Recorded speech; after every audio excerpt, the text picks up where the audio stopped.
Sendo um dos maiores livros da literatura italiana, a obra Os Noivos, de Alessandro Manzoni, é simplesmente fenomenal, sendo inclusive leitura obrigatória nas escolas italianas. Neste vídeo eu vou tentar mostrar para você por que esta obra é uma das maiores da literatura universal. Mas antes, roda a vinheta.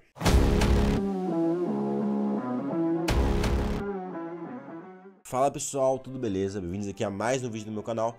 Se você é novo por aqui, meu nome é Pedro Mendes e hoje eu vou falar sobre um livro muito bom, outra obra fenomenal, que é Os Noivos, né? Os Noivos é Promessi Sposi, em italiano, acho que é assim, Alessandro Manzoni. Pedro, você sabe italiano? Não sei. Que é um livro assim muito respeitado, muito citado. Respeitado porque, em primeiro lugar, ele é muito perigoso, tá bom? Se eu atirar isso daqui na cabeça de alguém, é mais perigoso que um tijolo. São mais de 700 páginas, passei semanas levando isso daqui pra escola pra ler no tempo livre.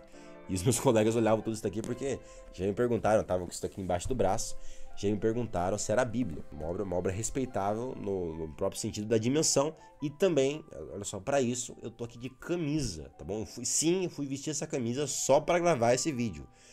Porque é um livro admirável. Mas agora vamos aqui às características da obra. Foi lançada em 1827 por um escritor italiano bem famoso, que é o Alessandro Manzoni.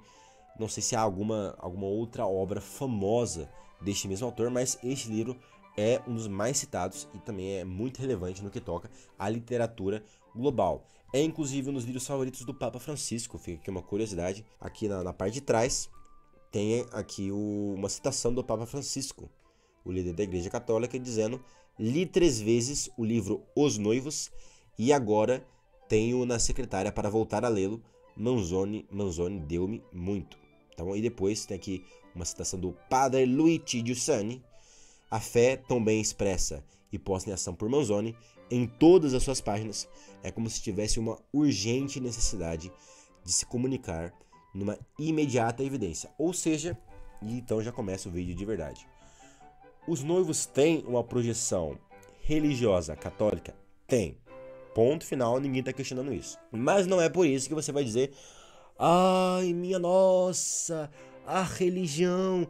Eu não sei qual é a senha que tem. Esse negócio de estado laico, beleza? Enfim, porque é que uma pessoa inteligente então, não vai rejeitar esse livro por causa disso. Porque tem alguns personagens religiosos bons e tem alguns personagens religiosos maus, o que isso também expressa, porque não é porque é religioso que ele vai ser muito bom ou muito mal. Tem esse livro mostra as duas facetas. Como é que começa a história?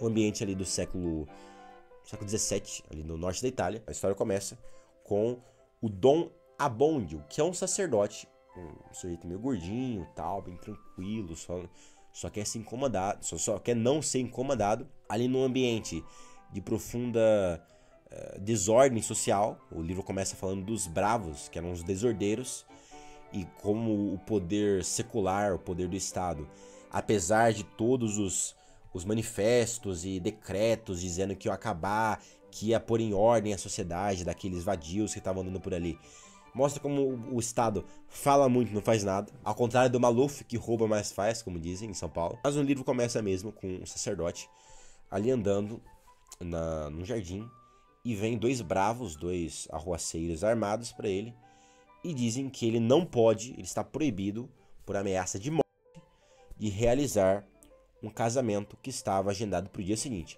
Um casamento que era entre o Lorenzo, ou Renzo, como ele é chamado durante toda a história, um dos personagens principais, e a Lúcia, outra personagem que já estavam noivos e iam se casar no dia seguinte. O padre é um covarde, tá bom? Então já vem uma personagem religiosa negativa. O padre é um banana, mente pro Renzo, porque vem o Lorenzo, o noivo, no dia seguinte para agendar ali o casamento, que era naquele dia, já tava com data e hora marcada e tudo. E o padre começa ali a falar latim, aproveitando que o jovem era ignorante. Começa a falar latim e tal, enrola o rapaz dizendo que não podia realizar o casamento naquele momento, mas que ia realizar depois, o que já vem aí toda uma dimensão de desonestidade. Mas o Lorenzo acaba descobrindo que o casamento foi impedido por aqueles 2 assaltantes. Mas mais tarde o Renzo descobre que aqueles 2 bravos que ameaçaram o padre estavam amando do Dom Rodrigo, que era um cara poderoso do local, um cara com mão armada, com força militar, não muita, mas tinha força militar, que tinha se apaixonado pela Lúcia, que era noiva dele, ou seja, dois noivos se amavam e iam se casar, mas o casamento foi impedido por esse Dom Rodrigo que veio e rompeu, falou lá com o padre, ameaçou o padre e acabou com o negócio. Ele permaneceu e rompeu ali o casamento por uma simples questão de orgulho, porque no fundo, ele tinha visto aquela camponesa, achado ela bonita e pronto. Essa é a lógica do Dom Rodrigo. E os dois noivos tentam ainda assim se casar. Então eles fazem um negócio muito engraçado, assim, um dos momentos mais hilarantes do livro, logo no início, que é, eles tentam invadir a casa do padre, recitar ali uma fórmula específica, de maneira que aquela fórmula, dita na presença do sacerdote, era válida, estavam casados 100%. Problema, o plano dá errado. O plano dá errado e dá muita porcaria depois. Eles arranjam também um protetor, personagem fenomenal, um dos melhores personagens do livro, que é o padre Cristoforo, isso exatamente. Tem traduções que dizem que é o Frei Cristóvão, também depende um pouquinho em português de Portugal, português do Brasil. Nessa edição que eu tenho aqui da Biblioteca Indispensável, editora Paulina, salvo engano, é o padre Cristoforo, que é um senhor honesto, temente a Deus, muito corajoso, que tenta resolver a questão de uma maneira pacífica. Ele tenta falar, ele vai lá na casa do poderoso, do mauzão, o vilão da história, o Dom Rodrigo, e tenta falar com o cara. Dá errado, obviamente.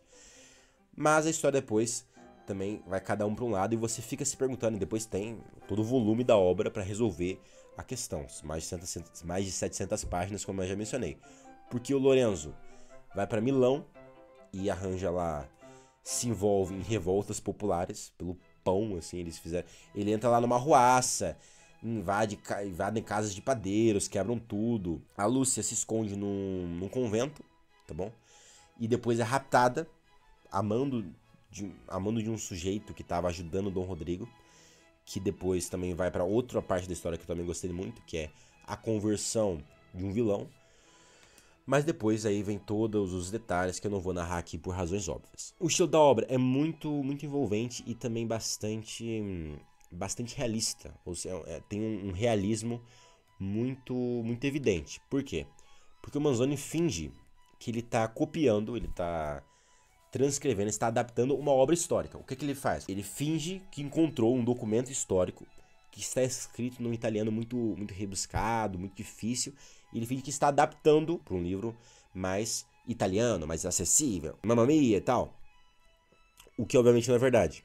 Então ele vem copiando esses trechos, vem dando um tom às vezes meio irônico, porque é um narrador completamente não participante, e você fica ansioso para saber o que está acontecendo com os diferentes personagens. Então você está ali com a Lúcia, ele narrando ali a história da Lúcia, como ela é raptada, por exemplo, mas você não quer saber o que aconteceu com o Renzo. Cadê o Renzo, coitado? Então ele muda e vai pro Renzo.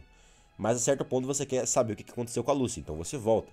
E depois também tem sempre uma dimensão de providência divina, tá bom? Isso é algo presente, de fato, é impossível negar isso. E mistura, eu já mencionei isso daí, eventos históricos. Segundo a minha pesquisa, lá na Itália, norte da Itália, ocorreu a peste, a epidemia de Milão, peste de Milão. Ocorreu ali no início, primeira metade do século XVII, entre 1629 e 1631, que matou ali cerca de 280 mil pessoas. Então foi uma peste muito grave, um surto de peste. E aquela peste entra na história, mas entra pra valer. Chega com tudo que nem um elefante e desorganiza aquilo tudo. Então o Renzo fica preso naquele negócio, depois ele tenta encontrar a Lúcia, não consegue encontrá-la, começa a trocar cartas. A Lúcia vai para um lugar em que o Renzo estava, mas o Renzo já saiu para procurá-la em outro lugar. Então eles viram uma confusão, e o que também justifica o tamanho monumental da obra, que parece um tijolo. Peste chega e um monte de gente. Então você fica ali preocupado com o que aconteceu com diferentes personagens, porque é claro que o Manzoni vai te mostrando o que acontece com cada um, mas chega num ponto que ele te deixa no escuro e você tem que ir lendo para descobrir o que aconteceu.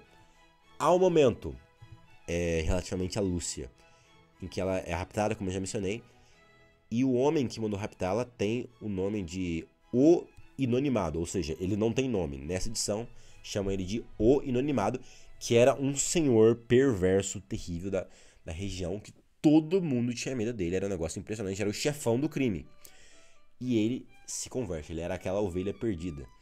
E ele se converte, e a parte da conversão dele é a melhor parte do livro, na minha opinião. É muito boa. E a crise de consciência dele é muito bem pensada e mostra também toda uma habilidade, uma habilidade magistral, uma habilidade incrível do escritor Alessandro Manzoni. Tem a questão de um voto que a Lúcia faz, que você acha que vai lascar com a história, mas depois, enfim, né, você tem que ver o que acontece. Muitos personagens, depois também tem um caráter bastante longo da obra, né, que mostra ali os 700 páginas, porque tem, exemplo, tem uma personagem que é a Gertrude, que é uma freira que acolhe a Lúcia naquele convento, que a Lúcia estava fugindo do Dom Rodrigo, entrou no convento e o Dom Rodrigo não pode entrar com um monte de homem armado dentro do convento, não funciona. Naquela época o poder religioso era bastante respeitado, então ela se esconde naquele convento sob a proteção dessa outra personagem, Gertrude, que mal aparece na história. Ela aparece no momento e depois some, não surge mais. Eu até fiquei esperando para ver se ela aparecer de novo, mas ela não aparece.